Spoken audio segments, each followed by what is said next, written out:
Do'stlar, Qur'oni Karim insonni bu dunyoga mashaqqatga kelganligi haqida o'zining uslubi bilan xabar beradi. Alloh taolo insonni mashaqqat ustiga yaratdik deydi bitta oyat karimada.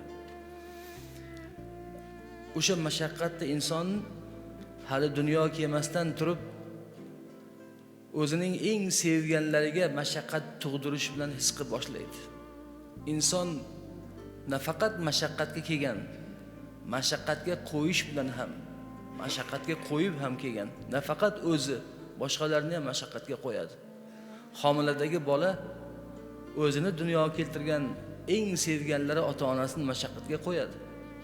Onasini hayotini xatarga qo'yadi. Ona homilador bo'lar ekan, shar'iy talqinlarda xuddi g'oziga o'xshatiladi. Bolasini tug'ib salomat qo'liga olsa, jangdan g'alaba bilan qaytgan g'ozi deydi. Agar bola tug'ish asnosida vafot qilsa, shahid deydilar. Ayollar bolalarni tug'ar ekanlar, har safar o'limga yuz tutishadi. O'limga ko'ndalang kelishadi. Buni hayotda yakkam-dukkan bo'lsa ham, ya'ni ba'zan bo'lsa ham tug'ayotib vafot qilayotgan ayollarni misolida tushunib olishimiz mumkin.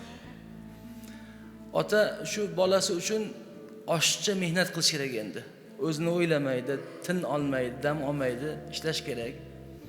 Ayniqsa homilada bo'lgandan keyin onaning ko'ngli noyob narsalar tusaydi, yana yarim kechasi qiyin vaqtlarda. Bunaqa mahalda ota albatta mashaqqat tortadi. Inson bolasi dunyoga mashaqqat bilan tug'iladi. Tug'ilishi ham mashaqqat. Uni biz erkaklar his qila olmaymiz, lekin biz eshitganmiz ayollarni qanday qiyinchilik bilan tug'ishlarini. Maktabda o'qiydi, maktab bu yosh bola, maktab o'quvchisi, lekin yuqorilab borgan sari sinflarda har yili imtihonlar bo'ladi, yozgi imtihonlar. Bizga bugun u yengil arzimas ko'rinadi, lekin maktabda o'qiganimizda ishonavering, har birimizni o'zimizni shu imtihonimiz bizga yetarli muammo edi. Qo'rqib imtihon kirardik maktablarda. Ayniqsa bitiruvchi sinflar, 10-11 sinflardagi imtihonlarda juda ham jiddiy bo'lardi endi. Yozgi imtihonlarda sinfda qolib ketmaymanmi degan xavotir bo'lardi. Bir amallab imtihon topshirib institutlarga, madrasaga bordim shaxsan men. Maktab bitirdim, imtihonda yaxshi o'tdim. O'zi yaxshi o'qiganman maktabda. Va Mir Arab madrasasiga bordim.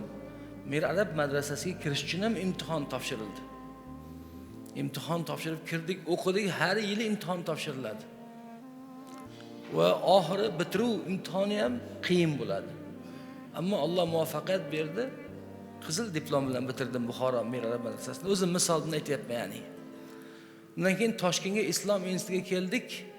Institutga kirish ham imtihon. Imtihon topshirdik. Oson bo'lmadi, imtihon juda og'ir bo'ldi shu institutga kirishimda. Va har yili kursdan kursga yoki yarim yillikda imtihonlar bo'ldi. Semestrlar bo'ldi va hokazo. Oxiri haligi diplom himoyalangan narsalar bo'ldi. Va ma'hadni ham qizil diplom bilan bitirdim. Men magistratura o'qimadim. Biz o'qigan davrda magistratura degan narsa yo'q edi. Alloh taolo muvaffaqiyat berdi, doktorlik dissertatsiyasini himoya qilishga chiqdim, lekin u ham imtihon. Doktorlik dissertatsiyasini o'ziga yarasha imtihonlar bo'lar ekan. Ammo Alloh muvaffaqiyat berdi, uni ham himoya qildik birinchisini. Yana hali davom etadi.